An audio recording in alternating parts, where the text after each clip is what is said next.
Hello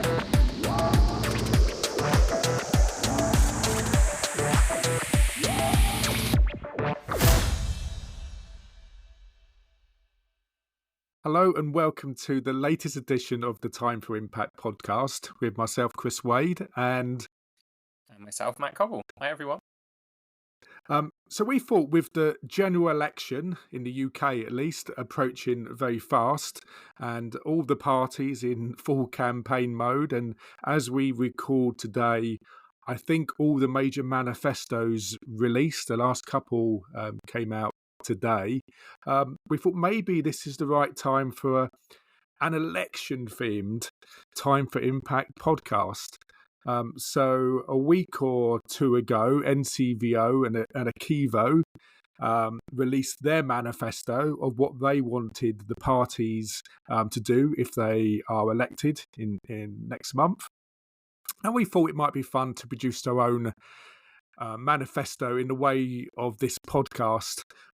We're sure that political parties will not necessarily be particularly restlessly awaiting our thoughts, but we think nonetheless that maybe the discussion might be useful, at least mildly interesting to volunteering professionals. So as we go, we'll no doubt draw upon some of the NCVO and Akivo thinking, and that of others that you may have seen on LinkedIn and other networks. And of course, we'd love afterwards to hear your thoughts on what we have to say. Please be gentle, but we'd like to hear your thoughts. And even better, we'd like to hear your ideas on what we've missed and what we should be added to a manifesto for volunteering.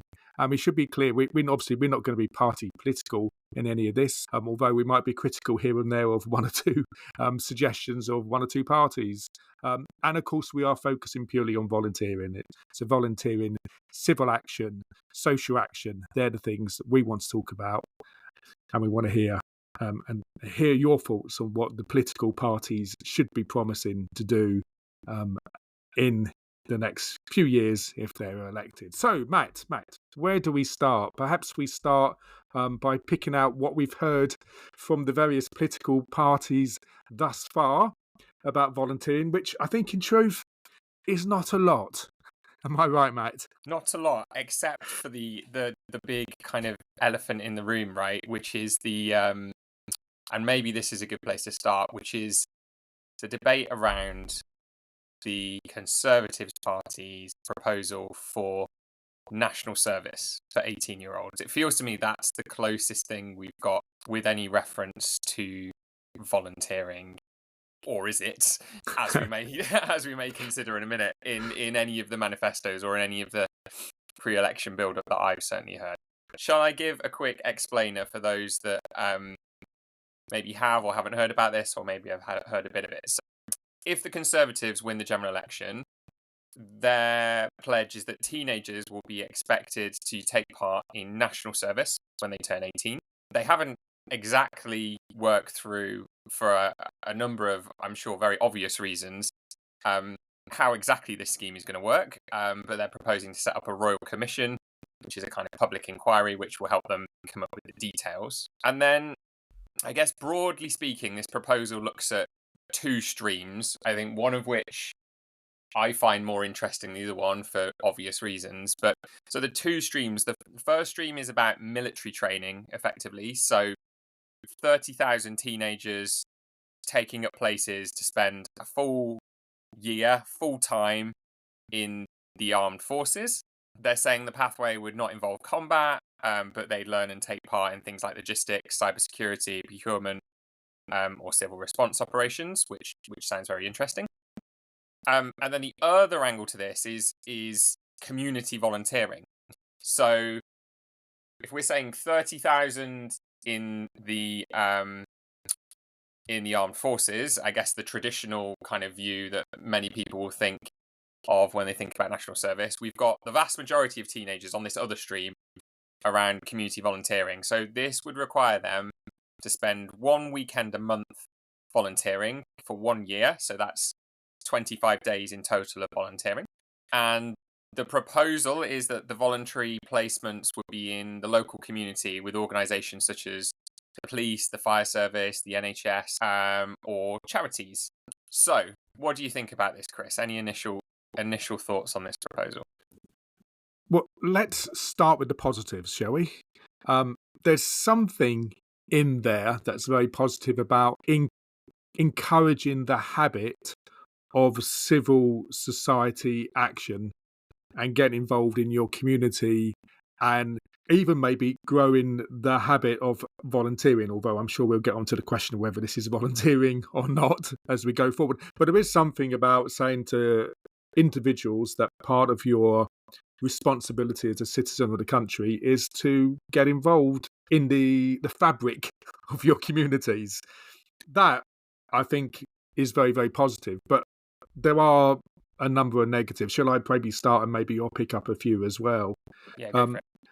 I mean, the first thing that occurs to me was perhaps the narrative that was surrounding the rationale for it, which sounded to me very much like 18-year-olds need to get out their bubbles and be more involved, which I thought was the whole language was kind of derogatory towards young people, if I'm honest.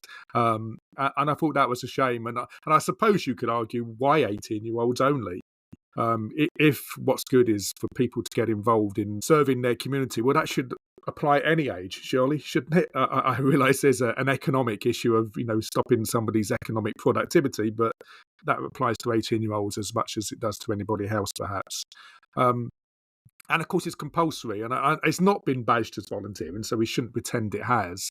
But you hear some of the commentary about it using the voluntary word, and clearly you can't be both compulsory and voluntary at the same time. And if charities want to get involved, and I feel that there could be an opportunity for the charity and the voluntary sector to be involved, they wouldn't. I would suggest probably not want people who feel obliged to be there rather than, or been forced to be there, rather than those who are volunteering. And then I suppose I'll stop after this point and maybe you want to pick it up, Matt. But it seems to me that there's already quite a range of organisations that play a really good role in this space already. I'm thinking of the Scouts, the Girl Guides, the Sea Cadets, the Boys Brigade, and then the National Citizen Service, which of course came in the coalition government's time. And it seems it would make some sense to be building on those initiatives and providing some proper funding and support to those initiatives rather than create something entirely new to replace those.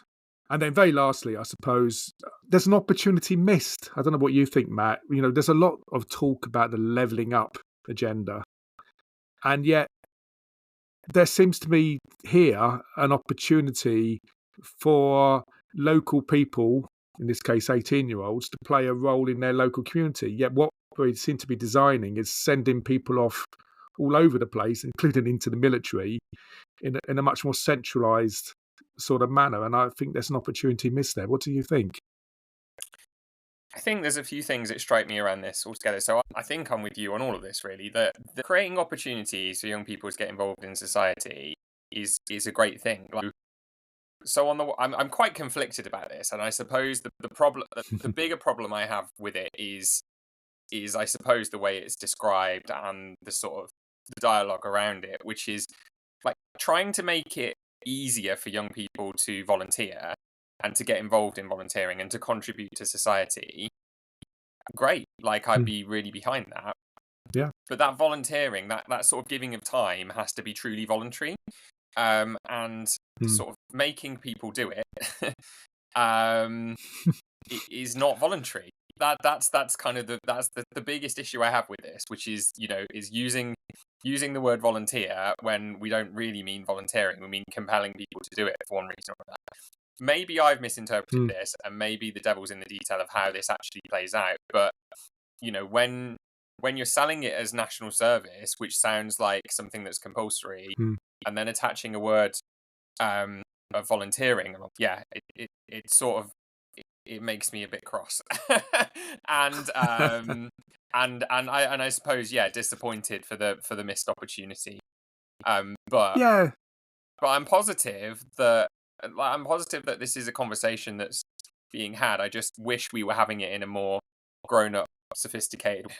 Maybe this would be to come, right? But to really engage the sector and the people who would be involved in this, in designing it, right? Like, I think, all of us that are involved in these kind of sectors, I think, know that the best way to design these kind of services is to engage with the people kind of on the front line, on Mm. the ground. And I'd be worried if we were all ready for this, like, Yeah, yeah. to respond to it. I suppose the other thing, which is another opportunity potentially, is like, why stop at 18? Um, Yeah. Why why are we not making it easier for everyone to get involved in these organizations? And again, maybe that's a sort of unintended consequences or a knock-on effect, but I would have loved it if it was a more intentional Mm, mm, consequence, potentially, and up front, which is like, volunteering is a good thing. We're going to make it easier for everyone to volunteer, and we're going to make it easier for people to get involved in these really important mm. organizations and parts of society that we all benefit from. And here's a really sensible way to do it that we've done in partnership with everyone involved. That I suppose we shouldn't rubbish it I too much, think but there is probably, there is a gem of an idea in there which is probably good, but I think it requires a lot of kind of digging to get to. Would be my take. I absolutely agree, Matt. I'm disappointed it wasn't framed differently.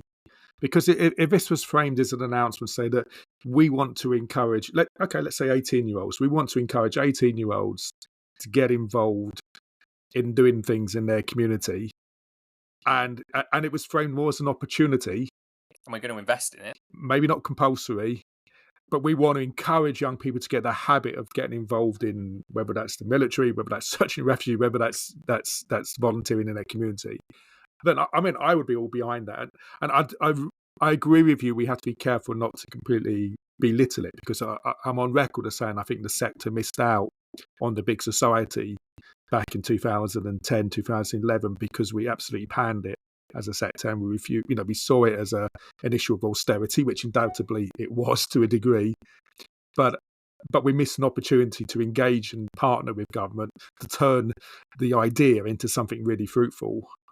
So if we hear of these sort of initiatives, I think personally that we should try and help the politicians reshape their ideas to make them workable. So I wouldn't want to completely dismiss it either. And I guess so, beyond But this, yeah, there's barely any talk about volunteering coming from the main parties. There is some talk no. about giving power to local people, but as far as I can see, there's not really much detail about that, what that actually means. And I think you've had a good chance to go over some of those other manifestos, Chris. But like, I think nothing else that struck you. Yeah, I'm really disappointed. I'm maybe not surprised, but I would have liked to seen something. If you read all of the manifestos, and forgive me, anybody, if I've missed something, I'm sure we'll get calls or emails from people telling us we've missed something. But they're all about what the parties or the government can do for its citizens, which is great.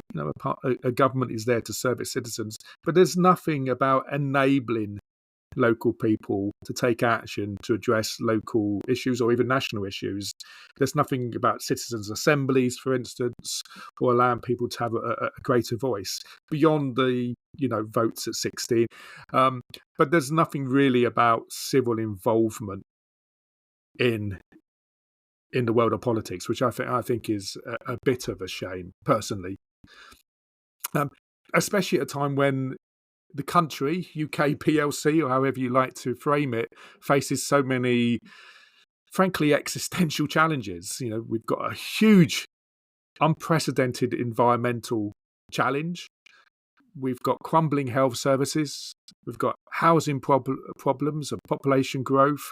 We've got cost of living, immigration, and I'm sure we could go on. And I suppose it kind of reads that the parties think it's for them to solve alone, and or the markets to sort out. And there's no real reference to the voluntary sector, to charities, to civil society playing a role as partners in sorting out those issues. And of course, volunteering is at its heart a democratic action. That's what volunteering is. I think it's more fundamental than that, though, isn't it? When you talk about all those problems, like, the issue is, right, is that all of those problems are falling to the shoulders of charities and local organisations at the moment.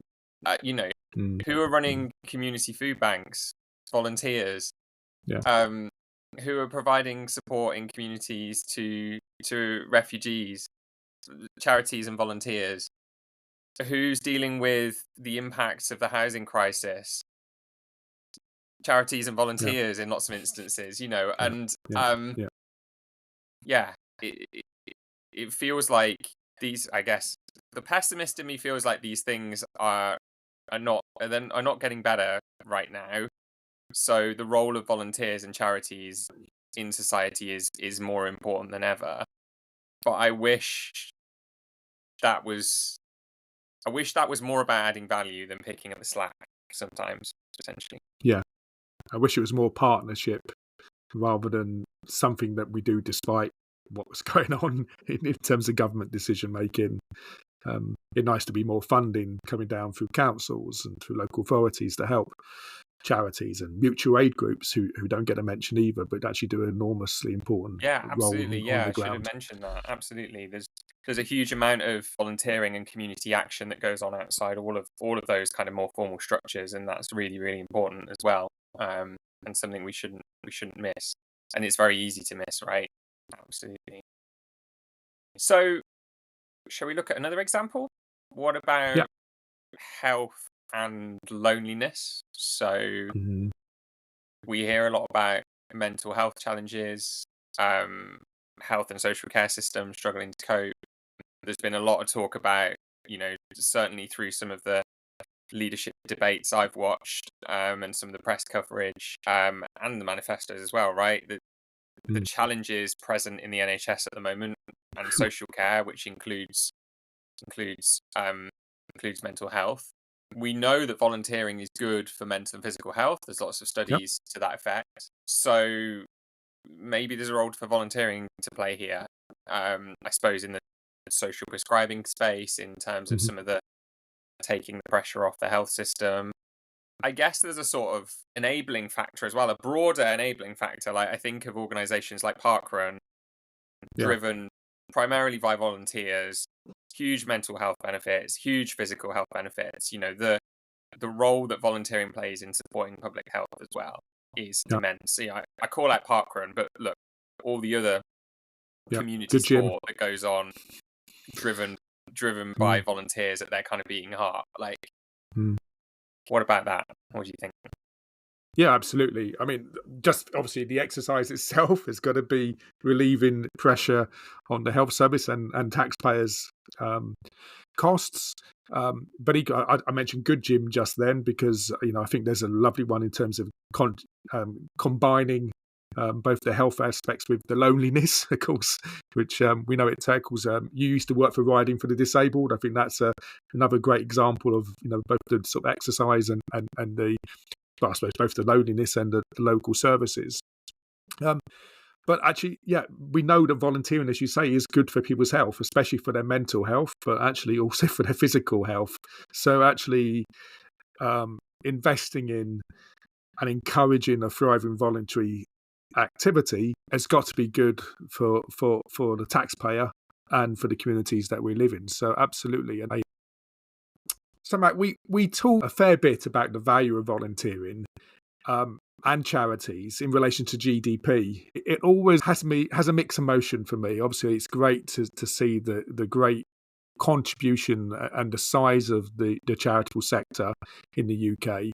But when it comes to volunteering, constantly aligning it to productivity bothers me, and I see that coming from the sector as well as from political parties, because the real value of volunteering is a social value, right? I know that's harder to quantify, although not impossible. But it's not about how many hours people give or even how many people volunteer necessarily. It's about the impact those individuals have on society. And so I do get, I suppose, slightly distressed when I keep hearing volunteering talked about in this way as purely as a sort of commodity of financial value. And I think that kind of misses the point. So I suppose I'd like to have seen something coming from the parties that moves away from that transactional way of thinking and recognises the holistic and strategic value that volunteering brings. What do you think, Matt? So I suppose I come back to, who's the audience and what's important to them, and what language and what words can we use to describe volunteering in a way that is gonna move their heart, I suppose, and we tend to be quite good at that, but also to move their mind as well. And I suppose that's something we've always got to think about. But I suppose the bigger picture for me is, and this is important, I think, when you come to something like a general election, is like, what are the things that make us great? Like, what are the things that make us and our society great? And what are we proud of? And I'm really proud of our civil society. I'm really proud of all the, all the volunteers I see, all the people giving their time. And I know, like, that's the world I operate in, I suppose. So so again, that comes back to it, I suppose, for me, which is like, there's probably a bit here about profile and putting Mm, volunteer on the map, putting it on the agenda, investing in things that do that, so people see it and so people can feel it and see it as something as tangible, and then talking about it in the right way, to the right people at the right time, that is gonna, like, move their hearts and move their minds. And I think about some of these things, like some of the moments around volunteering, like, you know, it's always disappointing that it feels like perhaps we haven't always been able to capitalize on these moments. But like, if you look back to the 2012 Olympics, that was a big moment about yeah. volunteering. Like, there was no reason why volunteering needed to be such a big part of that story. But it was, and it had its moment. And I think it was a big moment for society where people really saw the value in that. And I'd love more of those moments. And Mm, I see mm, things at the moment like the big help out, which we've just gone through, and I think, as an initiative, that's how I see that. It's about creating moments to yeah. have a national conversation about volunteering and the value of it and putting it in the spotlight. And that's what I'd like to see more of. That's what I'd like to see people investing in, I think. Yeah. Um, yeah, And that would go in my I mean that. manifesto. Yeah, it's in mine too, and the voice, of course, is important, but we can't get away from the funding element as well. And um, we have the most centralised, um, in terms of funding, government. I think in Western Europe and in most of the Western world, in terms of the amount of money that is tax receipts that are spent centrally rather than locally, and I suppose that's a political issue in itself. But with that, means it's quite hard to distribute any of those funds, but first of all, I suppose, to the local authorities, to the mayors, to the local councils, and then on to the charities and other volunteering bodies in the local communities. So, along with that voice and maybe that conversation, does need to be some seeding both of funds, but also, I guess, of control, to allow citizens have a little bit of scope to address the issues in their local communities that they know much better than anybody possibly can in Whitehall with the best will in the world. So I'd like to see that conversation also being backed up with some conversations about what does the funding environment look like that goes with that. And that's linked to power as well, right? Isn't it? Power Mm, and voice as well as funds. And I suppose power, maybe that brings to an interesting point around, I suppose, like, almost the democratic process itself, like, and what might be good to see more of. I'm really interested in things like, it's like citizens assemblies and things like that, which are a really interesting way um I guess, of sharing that power and making collective decisions. I'd love to see more on that. Big shout out to a whole range of organisations that have been recently involved in an initiative called the People's Plan for Nature. If you haven't heard of that or you haven't looked at that, I'd really recommend um, taking a look at that.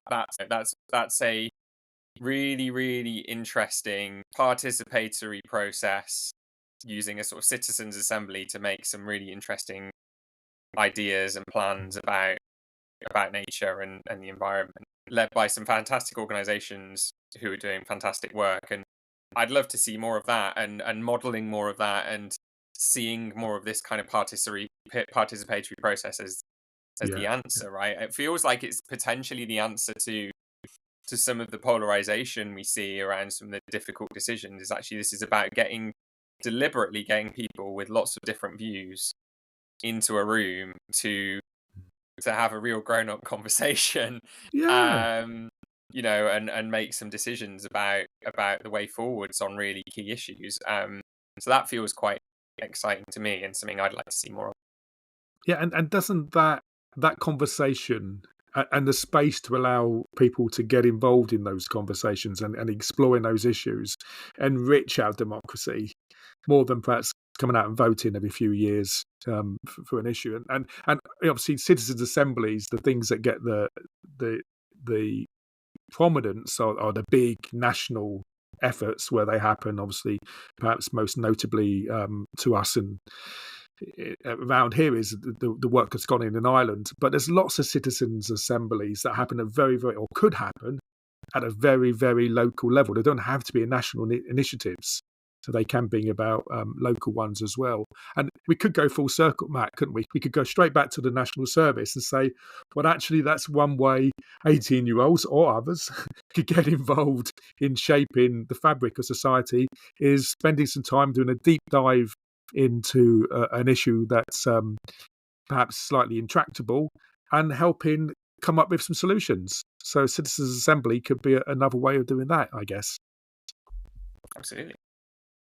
Well, that sounds good. Should we put more power, more citizens assemblies? That should go in our manifesto too, I think. I think it's in. Excellent. But not national service. Well, not in its current form. Yeah. So, shall we talk a little bit about cost of living as well? So I think I'm sort of looking out and across the charity sector. I'm hearing stories of charities struggling, like everyone else, with the rising cost of living. I'm hearing them being asked to deliver more with less. It's kind of like the services and support have never been needed more, and yet the funds are being depleted, and that's because everyone is feeling the pressure of the cost of living. And I suppose this then comes back to my kind of piece earlier, right, about the role of charities and how all of this fits together. It feels like charities can't continue to sort of subsidize the state with provision of public services. That's not something that can be right, particularly with decreasing funds. Like, what's the answer? Yeah, absolutely. And we've seen some rather large charities in recent weeks say to local and national authorities that they're going to stop providing services to vulnerable people because they cannot continue to subsidise governments of all sizes. And I imagine, well, I know that local and smaller charities are struggling with that exact issues, and some of them, of course, are not surviving as a result of that. So I remember during the days of the Blair government, they brought in the compact between government and the charity sector to basically encourage a much fairer and equal partnership between government and voluntary organisations, and particularly to make sure that voluntary organisations got a fair deal in the procurement processes around government contracts, and I think local authority contracts as a result. The concept still seems right to me, and I personally would like to see some kind of resurrection of some kind of voluntary sector government agreement when it comes to procurement of local services or support of local services delivered by charities and mutual aid groups or whoever they may be. It feels like that has been missing for some years. It feels like to me that's really important because I guess the risk for me, or I perceive as this, is with this like increasing kind of risk of scope creep, if you want to call it that, or plugging gaps that organizations don't necessarily feel they can or should be plugging, dealing with increasingly complex, difficult situations caused by lack of investment in other parts of society. The inevitable consequence of that feels to me like if we don't invest in sorting some of this stuff out is a breakdown in trust, right? Like, is people like local authorities, charities who should be working really well in partnership with each other, who've got Mm. shared common interest and purpose, or should have, mistrusting each other, those partnerships getting worse instead of better, like taking a moment to sort of reset and create some sort of process or formality around that doesn't Yeah, sound like a bad idea to me. no. So it feels like there's a better way to do it, and maybe that needs to be in the manifesto as well, Matt. Whatever the answer is, but we need to find. Maybe a citizen assembly could find the answer, Matt. Yeah, Um, absolutely. I did wonder also about the issues of diversity and inclusion on several levels, really. I suppose partly recognizing that the charity sector is not always the most diverse or as diverse or as inclusive as it could be. And I wonder whether there is a role in government to helping to enable and encourage and maybe incentivize some of that work to make our sector better. But equally, it got me thinking, for instance, the levels of involvement of disabled people in volunteering are still very low.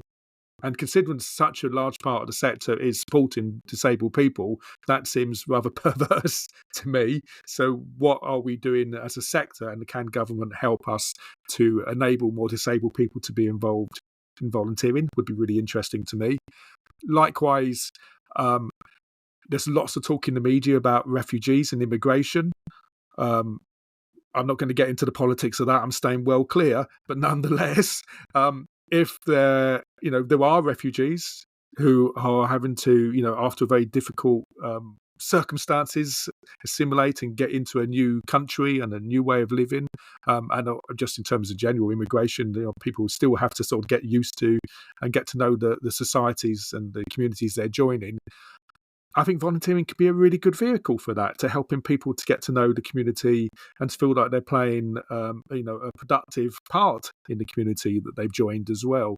So I wonder if there's something that government could be doing to help the infrastructure that helps welcome people into the community through a volunteering kind of vehicle. What do you think? I wonder if some of this, when it comes to talking about sort of diversity and volunteering, I'm always kind of interested in sort of getting back to, I guess, the challenge of being inclusive and accessible, and how to achieve that.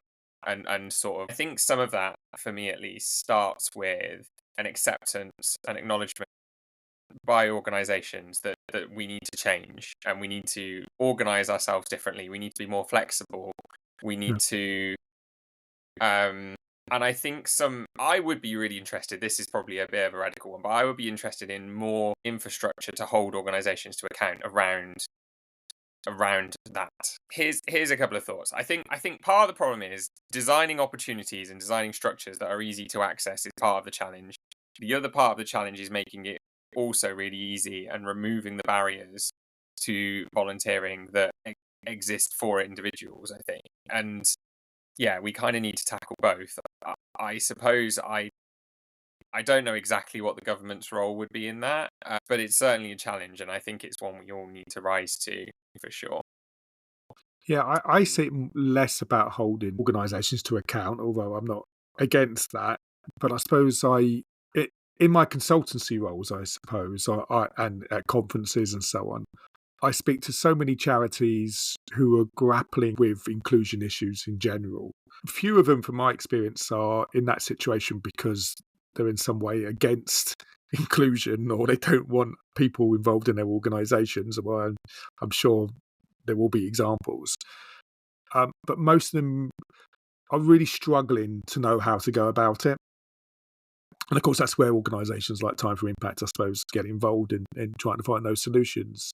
But I do wonder whether there was some role, maybe not for national government, but certainly for local government, to help with some of that skills and knowledge base around it.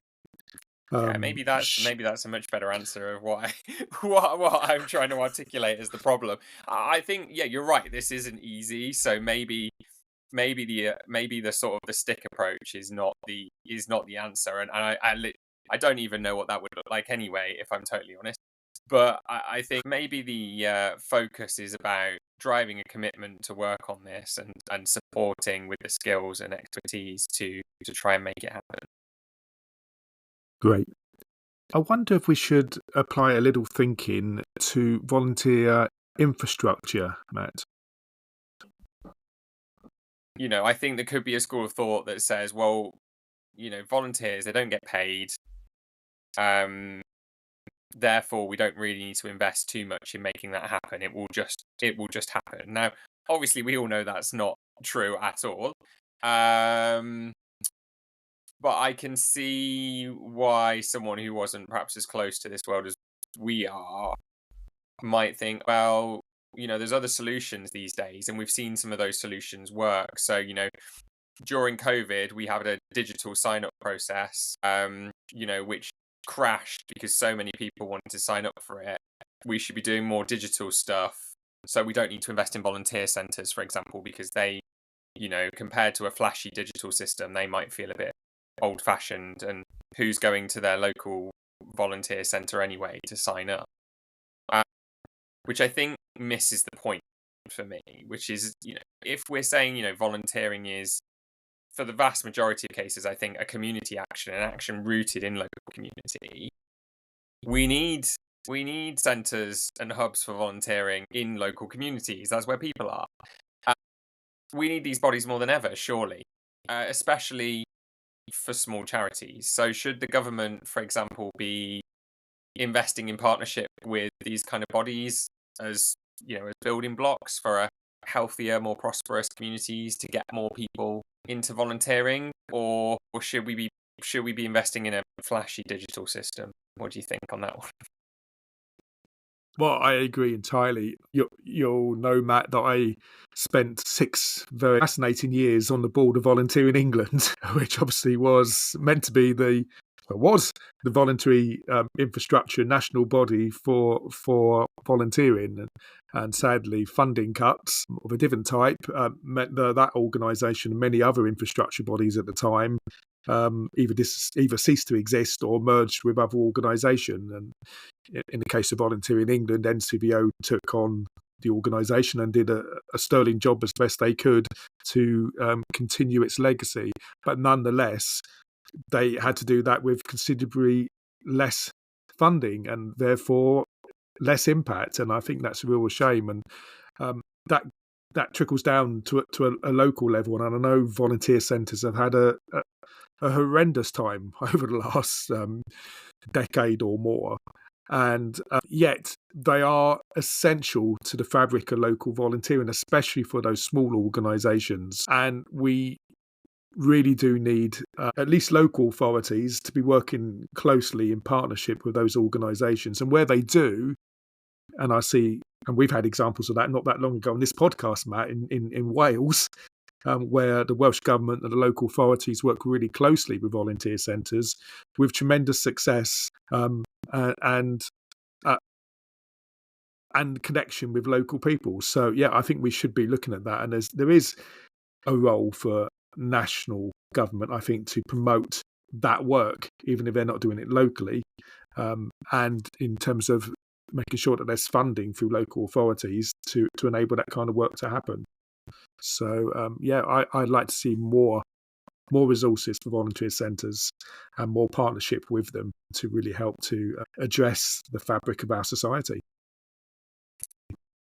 Totally agree. And shout out to volunteer centres on the podcast. Like, Yeah, I've certainly benefited so much in my career from the support of volunteer centres, not just in trying to recruit volunteers, and bring volunteers into organisations I've been involved with as either as a volunteer or member of staff, but I've benefited hugely from things like training they provided, from the sort of convening role they play in bringing local organisations with similar objectives and aims and challenges and problems and opportunities together.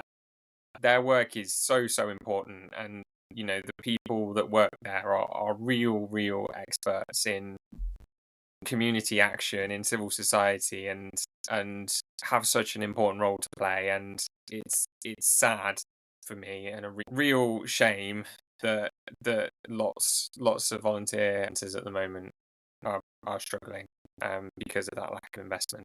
So Yeah, I want to see more. We need them. And I think maybe this all points to a gradual deterioration of the role, or at least the thinking of charities and volunteering in government action. When I first joined the sector, certainly we had a charities minister who reported directly into the cabinet office and therefore hopefully had some regular and direct conversation with number 10. And I thought that was really, well, obviously really useful for the sector. And I think in those days, in my view, we had much more government action under both the Conservatives and Labour in terms of charity work as a result of that. But yet since then, it's first of all, it moved to the Department of Culture, Media and Sport, and became a much more junior minister. And it does feel that the voice of volunteering has, in my view at least, diminished at least in part as a result of that. And I'd like to see some of that being addressed in the future. Now, I get the link to communities. There's a part of me that says having a charities minister in the communities department makes some sense because of the things we've discussed already this evening, Matt, around volunteering being a community activity. But I do think it loses some power by not being in the cabinet office. And I'd like to see personally a dedicated minister or junior minister at least for volunteering who has a real shout for helping to shape a lot of the things we've just talked about around volunteering infrastructure, the role of volunteering in our society. And it'd be nice to see a minister, or I did actually think maybe a volunteering czar, but probably the title of czar has gone out of fashion in the last couple of years. But you know what I mean? Somebody who's really there to drive the volunteering agenda in the heart of government would be really, really great. So personally, I'd like to see something like that in the manifesto as well. I don't know how you feel. If I tend to follow politics in a sort of, at least in a relatively big picture way, and don't very often hear politicians talking about volunteering, really, like from a personal point of view. And it feels like to me there could be some good value in that. I see lots of volunteering photo opportunities, serving meals and whatnot, or standing on the touchlines of some kind of community sporting activity. But I don't feel that I've ever really heard many politicians sort of talk about the value of volunteering and their experience and how volunteering has benefited them. I'd love to see more of that. And maybe they would make a great minister for volunteering. Maybe that's what we need. Yeah. Great. So I think we've talked about a lot of very highfalutin ideas, Matt. We've been quite visionary in some of the ideas that we've come up with. How about a few practical? Vote for us, Chris. I think that's the main thing. I would vote for our manifesto if I was casting my vote. Yeah, alas, neither of us are on the ballot, are we? As far as I'm aware. So yeah. So I was wondering, maybe we should pick one or two practical things that an incoming government could do almost immediately. Should we do a bit of a quick fire on that? Do you want to start with let's do a quick fire. So first one for me is a really easy one, or an obvious one in my mind. How about raising the 45p per mile tax rate for volunteers? That rate has not changed as far as I'm aware in sort of well over a decade. The cost of fuel has risen during that time. The cost of car ownership has risen in that time. That feels like a really quick win for volunteering. Yeah, absolutely. Couldn't agree more. I'm not sure the Chancellor of the Exchequer will agree with us, but it's well overdue. So how about we make sure that we have a government that commits to DBS checks and others always being free for volunteering.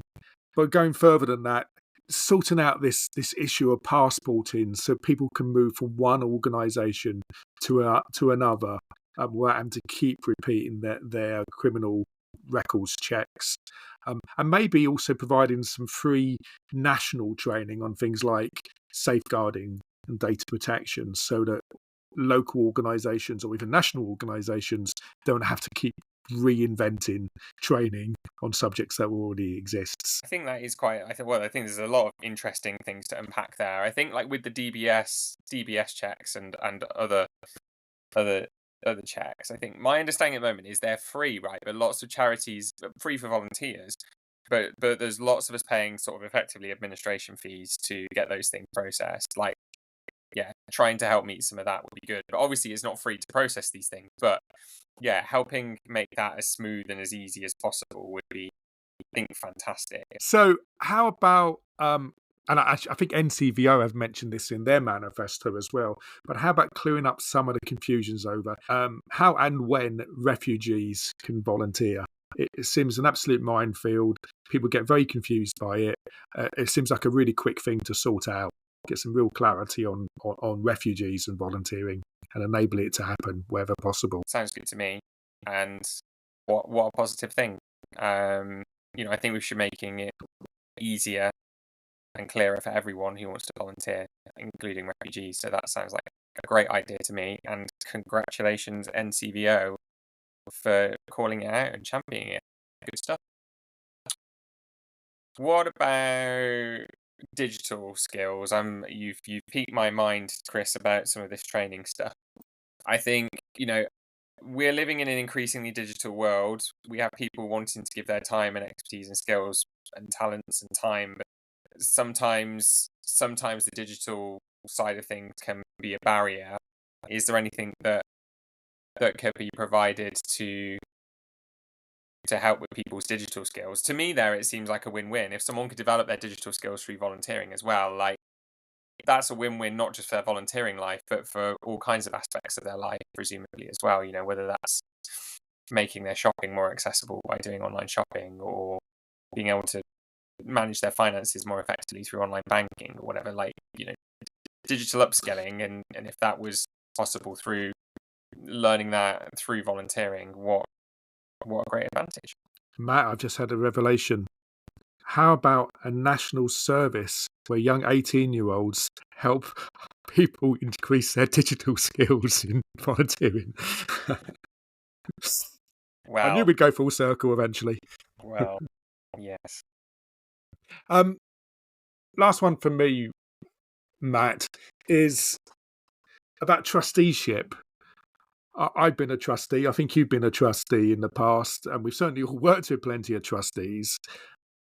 And it always seems to me, it's a very, very old, well-established concept that works really well. But there's a lot of pressure on trustees. In fact, there's increasing pressure on trustees, and that they have to check this and they have to check that, and the risks keep increasing for trustees. Whilst, of course, none of the returns or direct of a commercial company would get are there. So it's all risk, no benefits. I wonder if this needs looking at a little bit. I'm not suggesting that we start paying trustees, but I do worry about the balance that happens at the moment in terms of the situation makes trustees incredibly risk adverse because, frankly, their livelihoods are potentially on the line as well if they step out of line. And I don't think that helps charities or volunteering organisations to be particularly creative in what they do, because the risk equation is too stark, or at least perceived to be too stark. So I wonder if the government can obviously look at the system, and that might be another citizens' assembly, Matt, but also help with some free advice and training, standardised training for trustees, so they understand what their role is. More people are attracted to become trustees because they feel safer to do so, and it just allows a much richer body of people to be involved in the governance of the organisations that we all love. I wonder if there's some role there for government just to make that whole process less risk averse and easier. I think a commitment to sort of modernising and considering how this could be done differently, more efficiently, in a way that would make it easier but also more attractive for people would be great in my books. Yeah, anything that can be done to make that easier, more modern, more attractive, more safeguards and security in place for trustees would get my... We've got quite a list, Matt. Yeah, again, I come back to, I would vote for us. So if you're listening, hope you found that interesting.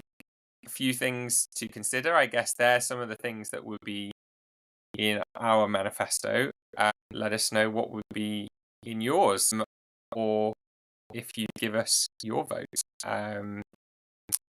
for our manifesto on volunteering. So if you want to get in touch, as always, please do. The email address is podcast@timeforimpact.co.uk.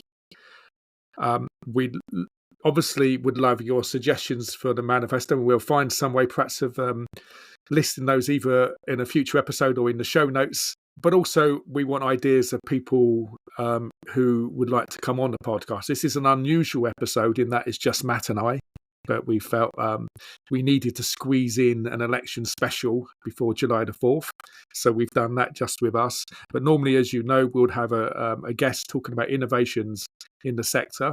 We have, I don't know, Matt, we've got, I feel like about 4 or 5 already recorded, waiting for me to edit, which will be out and with you very soon. We've got other guests lined up to speak to over the coming weeks and months, so there will be quite a stream of podcasts to follow. But if you have ideas, or if you'd like to be on the podcast yourself, you know where to find us. Please get in touch.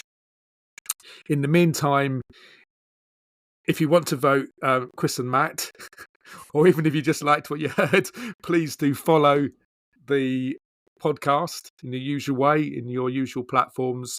And if you're able to rate us, that helps us convince the algorithms to promote us even further. So that's always good too.